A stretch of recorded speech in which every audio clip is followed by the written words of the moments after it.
Hi students, welcome to week 4 for PRL570. I just wanted to touch base with you on some course content for this week.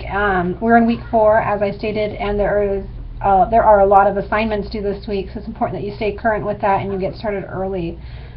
Please review the midterm and the midterm questions. There have been some slight adjustments to that starting today. The main thing you'll notice is that the word count has been reduced. Instead of 500 words per answer, it's only 300 to 400 words.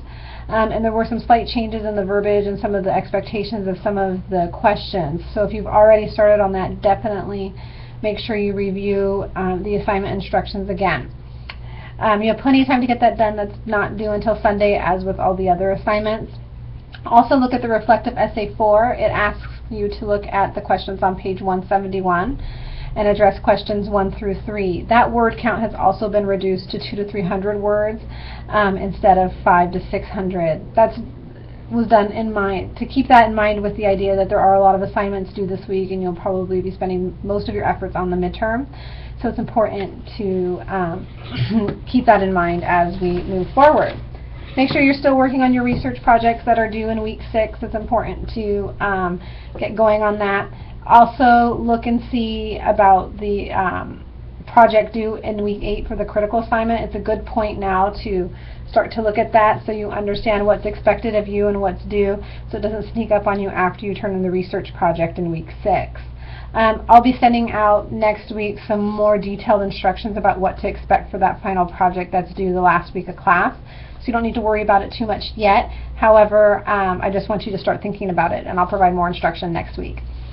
I do want you to make a pointed note to look at the hierarchy of effects model on page 149 in our textbook. There are seven steps that a consumer or business buyer moves through when making a purchase. And it's important to understand how those relate to what we're doing with integrated marketing communication and our role as strategic communication practitioners or PR practitioners as we develop those things. Most particularly, it's important to know that they need awareness, knowledge, and liking of the product. That all for us comes down to the branding and the public relations efforts. So it's really important to see that and look at how this effects model really heightens our awareness of the idea of integrated marketing communication and falls in line with our role as a PR practitioner. Also keep in mind that the questions asked in the midterm do directly relate to our role as PR practitioners. This class does have a lot of exposure to marketing and the ideas of marketing and advertising, but we need to keep in mind that we are acting as PR practitioners and establishing ourselves as academics in that area. So it's really important that we understand and have a deep awareness of integrated marketing communication, but know the role of the PR practitioner in that. And the role of the PR practitioner in that is to really provide and be that bridge and that advocate for the strategic communication process, not necessarily selling the product, but ensuring that we are strategically communicating to our audience in an effective way to build our brand and communicate what it is our company or product wants to communicate to our consumers.